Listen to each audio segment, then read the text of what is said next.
Hello everyone, welcome to concept classes. My name is Shoaib Ahmed और आज से हम लोग स्टार्ट करने जा रहे हैं क्लास 12th की फ़िज़िक्स। तो फिज़िक्स का जो पहला जो चैप्टर है दैट इज़ इलेक्ट्रोस्टैटिक्स। तो सबसे पहले हमें यही जानना पड़ेगा कि इलेक्ट्रोस्टैटिक्स है क्या।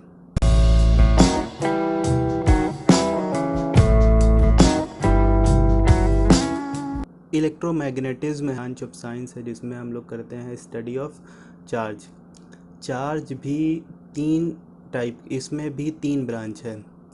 पहले कि जब वो चार्ज रेस्ट पे हो, दूसरा अगर वो चार्ज मूव कर रहा हो with certain velocity, the uniform certain velocity, और थर्ड जब वो एक्सेलरेटेड हो। ठीक है, the charge is moving with some acceleration. कोई चार्ज अगर रेस्ट पे है तो चार्ज की स्टडी होगी, दैट इज कॉल्ड इलेक्ट्रोस्टैटिक्स।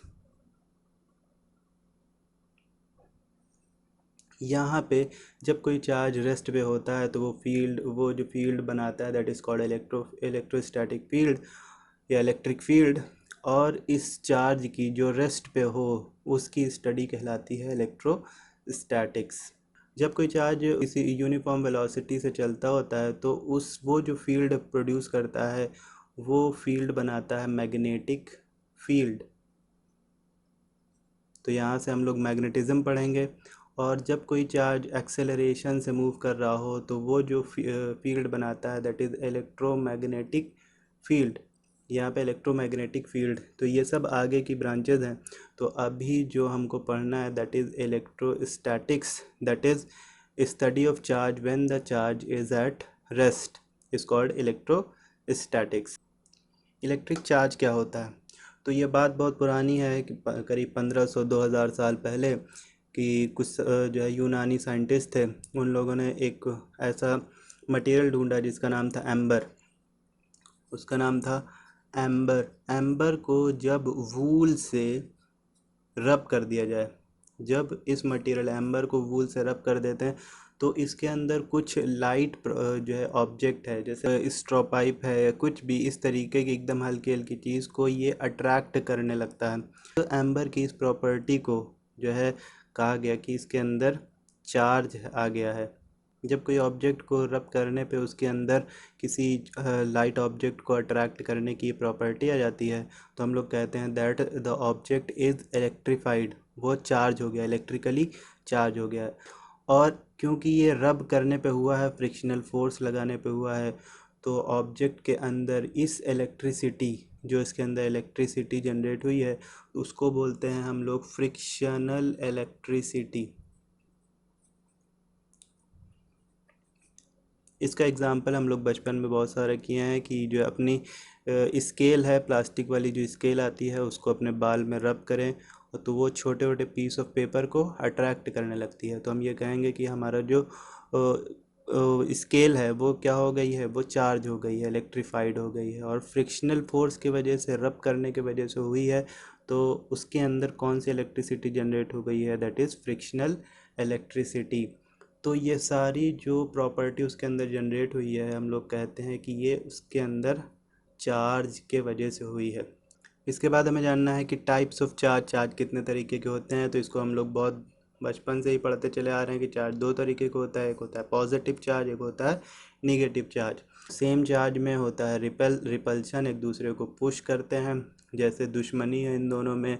और अट्रैक्शन वाला फोर्स लाइक चार्ज में होता है मोहब्बत, प्यार, अट्रैक्शन। ठीक है, ये दोनों एक दूसरे को अपनी ओर आकर्षित करते हैं। अब इसके बाद हमें ये जानना है कि पॉजिटिव और निगेटिव चार्ज ये जनरेट कैसे होता है।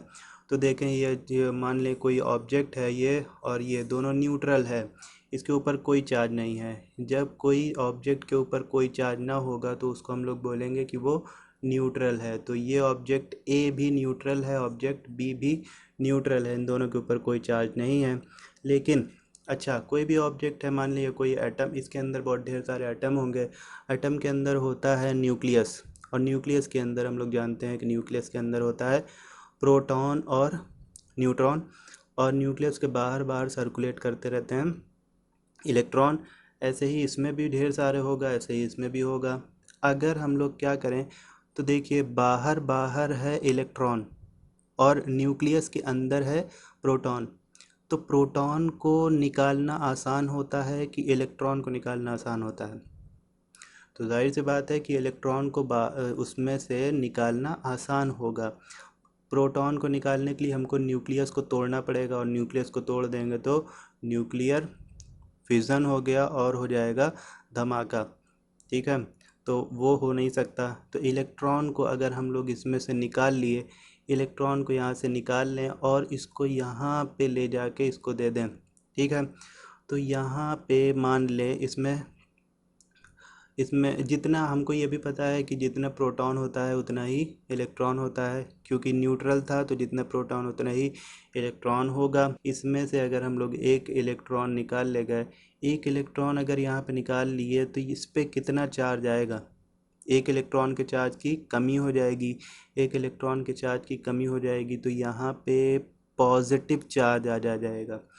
जिस ऑब्जेक्ट में से इलेक्ट्रॉन निकाला जाता है वहाँ निगेटिव चार्ज की कमी हो गई, निगेटिव चार्ज की कमी हो गई तो वहाँ पे पॉजिटिव चार्ज आ जाएगा, और जहाँ भी ये इलेक्ट्रॉन ले जाके दे देंगे उसके ऊपर आ जाएगा निगेटिव चार्ज। तो किसी भी चीज़ को चार्ज करने के लिए, इलेक्ट्रीफाई करने के लिए हम लोग इलेक्ट्रॉन का ट्रांसफ़र एक जगह से दूसरी जगह करते हैं, और इसको हम लोग ट्रांसफ़र रब रब करने से, फ्रिक्शनल फोर्स लगाने से भी कर सकते हैं। जैसे यहाँ पे एम्बर और ग्लास में हुआ था। तो किसी भी चीज़ को इलेक्ट्रीफाई करने के लिए सिर्फ इलेक्ट्रॉन ही जिम्मेदार है। इलेक्ट्रॉन ही की वजह से पॉजिटिव चार्ज भी आता है और इलेक्ट्रॉन के ही वजह से निगेटिव चार्ज आता है। इलेक्ट्रॉन निकाल लेंगे ऑब्जेक्ट में से तो उसके ऊपर आ जाएगा पॉजिटिव चार्ज, इलेक्ट्रॉन दे देंगे तो उसके ऊपर आ जाएगा निगेटिव चार्ज। चार्ज की जो सबसे स्मॉलेस्ट यूनिट होती है वो होता है एक इलेक्ट्रॉन का चार्ज, स्मॉल ई। एक इलेक्ट्रॉन के चार्ज के बराबर जो चार्ज होता है that is the smallest unit of charge. इससे कम चार्ज नहीं हो सकता। ठीक है, E/2 आधा इलेक्ट्रॉन नहीं हो सकता, या 3E/2 इतना नहीं हो सकता, ये सब नहीं हो सकता। स्मॉलेस्ट यूनिट चार्ज को इससे ज़्यादा, इससे कम ब्रेक नहीं किया जा सकता। ठीक है, जैसे यहाँ इन दोनों की बात करें, ये ऑब्जेक्ट ए है, ये ऑब्जेक्ट बी है। यहाँ से निकाले हम लोग एक इलेक्ट्रॉन या दो इलेक्ट्रॉन, ऐसा नहीं हो सकता कि इसमें से हम लोग 3/2 इलेक्ट्रॉन, 1.5 इलेक्ट्रॉन निकाल लिए या 5.5 इलेक्ट्रॉन निकाल लिए, ऐसा नहीं हो सकता। ठीक है, तो इसका मतलब चार्ज हमेशा इंटीग्रल मल्टीपल है इलेक्ट्रॉन के चार्ज के इंटीग्रल मल्टीपल है। तो कोई भी चार्ज, यहाँ पे जो चार्ज जनरेट हो रहा है, जैसे यहाँ पे ये एक इलेक्ट्रॉन लिया है तो यहाँ पे -1 E के अमाउंट के बराबर चार्ज जनरेट हो गया। यहाँ पे 2 इलेक्ट्रॉन लेके चले आए तो यहाँ पे -2E इलेक्ट्रॉन के चार्ज के जनरेट हो गया, और इस पे जनरेट हो गया +2E। ओके, तो कोई भी चार्ज को हम लोग रिप्रेजेंट करते हैं कैपिटल क्यू से, या स्मॉल क्यू से भी लिख लेंगे। तो क्यू बराबर होता है, चाहे प्लस या माइनस, तो प्लस माइनस 3/2 कभी नहीं होगा, आधा जो है चार्ज हमेशा इंटीग्रल मल्टीपल होगा, रेशनल में नहीं होगा। तो NE, तो this is called quantization of charge, कि कोई भी charge that is integral multiple of smallest unit of charge, and that smallest unit of charge is charge of 1 electron, where n is integer, n है integer, और E है charge of 1 electron. Charge of 1 electron, एक electron का चार्ज यहीं पे अब discuss कर लिया जाए कि एक इलेक्ट्रॉन का चार्ज क्या होता है। तो वो होता है 1.6 × 10⁻19 क्या चार्ज की यूनिट होती है, कूलम। चार्ज की यूनिट होती है कूलम, इसको ऐसे लिख लिया जाए। कूलम एक साइंटिस्ट थे जिनके नाम पे अभी एक हम लोग लॉ भी पढ़ेंगे, कूलम्स लॉ। तो उन्हीं के नाम पे चार्ज की यूनिट रख दी गई, और वो होता है 1.6 × 10⁻19 कूलम, एक इलेक्ट्रॉन का चार्ज। प्रोटॉन का भी चार्ज इतना ही होता है, charge of electron is negative, और प्रोटॉन का जो चार्ज होता है वो होता है प्लस में, और इतना ही 1.6 इंटू 10⁻19 कूलम। और हमको पता है कि न्यूट्रॉन पे कोई चार्ज नहीं होता। अब इसके बाद हमको देखना है कि मटेरियल कितने तरीके के होते हैं। तो मटेरियल दो तरीके के होते हैं, एक होता है कंडक्टर और एक होता है इंसुलेटर। कंडक्टर वो मटेरियल होता है जिसके थ्रू पूरे मटेरियल में चार्ज जो है फ्लो कर सके, एक जगह से दूसरी जगह चार्ज को फ्लो करवाया जा सके, उसको बोलते हैं हम लोग कंडक्टर। और कंडक्टर में हमेशा, जैसे कंडक्टर का बेस्ट एग्जांपल है मेटल्स, जितने भी मेटल्स हैं दे आर गुड कंडक्टर। हमारी बॉडी है, ये भी गुड कंडक्टर है। क्यों? इलेक्ट्रिक जो वायर है, हमारे जितने भी इलेक्ट्रिकल वायर हैं वो मेटल के ही बनाए जाते हैं, कॉपर के बनाए जाते हैं, एल्यूमिनियम के बनाए जाते हैं। कॉपर के इसलिए बनाए जाते हैं because it is good conductor of electricity. पहले एल्यूमिनियम का बनाया जाता था, लेकिन एल्यूमिनियम क्या है कि उसका मेल्टिंग पॉइंट बहुत कम है, वो बहुत जल्दी जल जाएगा इसका मतलब। इसीलिए अब कॉपर का बनाने लग गए। अब ज़्यादातर वायर आता है कॉपर का, क्योंकि उसका मेल्टिंग पॉइंट हाई है, वो जल्दी से जलेगा नहीं, आग नहीं लगेगी, मेल्ट नहीं होगा, स्पार्किंग नहीं होगी, इसीलिए कॉपर का बनाया जा रहा है। तो उसको यूज़ इसलिए किया जा रहा है because it is good conductor, उसमें से इलेक्ट्रॉन फ्लो कर सकता है, चार्ज को एक जगह से दूसरी जगह फ्लो करवाया जाता है। तो कंडक्टर में जो चार्ज मूव करता है दैट इज़ इलेक्ट्रॉन। कंडक्टर में हमेशा निगेटिव चार्ज ही फ्लो करता है, पॉजिटिव चार्ज कभी फ्लो नहीं करता, दैट इज़ इलेक्ट्रॉन। और फ्री इलेक्ट्रॉन होते हैं वही मूव करते हैं पूरे कंडक्टर में, किसी भी मेटल में, ठीक है। इंसुलेटर वो मटेरियल है, इंसुलेटर में कभी भी कोई चार्ज फ्लो नहीं करता, इट डजंट फ्लो, ठीक है, चार्ज फ्लो नहीं करता। कोई भी इंसुलेटर मटेरियल है, उसको यहाँ पे चार्ज दे दें तो वो चार्ज यहीं पे रह जाएगा, वो पूरे जगह ट्रांसफ़र नहीं रहेगा। लेकिन एक गोला है, ठीक है, एक लोहे की बॉल है, एक कॉपर की बॉल ले लें हम लोग, उस बॉल को सेंटर पे चार्ज, सॉलिड बॉल है, ये सॉलिड बॉल है, तो इसके सेंटर पे चार्ज दें तो ये क्या होगा, पूरे जगह पे ये फैल जाएगा। चार्ज एक जगह कंसंट्रेटेड नहीं रहेगा, चार्ज पूरी जगह फैल जाएगा, because the ball is conductor made of metal, और वो कंडक्टर है, और कंडक्टर है तो पूरी जगह ये चार्ज डिस्ट्रीब्यूट हो जाएगा। अब इसके बाद हम लोग बात करें कंजर्वेशन ऑफ चार्ज की। तो इसके लिए एक एग्ज़ाम्पल लेते हैं कि एक रूम है, एक रूम ए है और एक रूम, या वही रूम है। तो इस रूम में तीन लोग हैं, एक का नाम है ए, एक का नाम है बी, एक का नाम है सी। ए के पास है 50 रुपये, बी के पास है 10 रुपये और सी के पास है 40 रुपये। इस रूम में टोटल कितना पैसा है? तो वो है 50, 10, 60 और 40, 100, ठीक है। इस रूम के अंदर अंदर ये रूम सारी दुनिया से अलग है, तो इसको हम लोग बोलेंगे आइसोलेटेड सिस्टम। जिस सिस्टम का किसी और से कोई कनेक्शन ना हो, इस रूम में कोई ना आ सकता है ना जा सकता है, ठीक है, ना इनपुट है ना आउटपुट है, तो ऐसे सिस्टम को हम लोग बोलते हैं आइसोलेटेड सिस्टम। इसी के अंदर जो लोग हैं वही रहेंगे इसके अंदर, ठीक है, रूम इज़ आइसोलेटेड। तो क्या करा कि ए बी को कुछ दे दिया। अब ए बी को दे दिया 10 रुपये, तो ए के पास बचा 40 रुपये। तो बी के पास आ गया 20 रुपये, और सी किसी को न दिया न लिया, उसके पास भी 40 है। तो 40, 20, 60 और 40, 100। अभी भी 100 रुपये है और बाद में भी 100 रुपये, पहले भी 100 था बाद में भी 100 है। इसका मतलब आइसोलेटेड सिस्टम में जो टोटल अमाउंट है वो क्या है, सेम है। सिमिलरली आइसोलेटेड सिस्टम में जो चार्ज है वो भी कंजर्व रहता है। जैसे इसी रूम की बात करें तो यहाँ पे एक लोग थे, उनका नाम था ए, उसके पास +5 E चार्ज था, और दूसरा है उसके पास -2 E चार्ज है, और तीसरा सी है उसके पास 4E चार्ज है, ठीक है।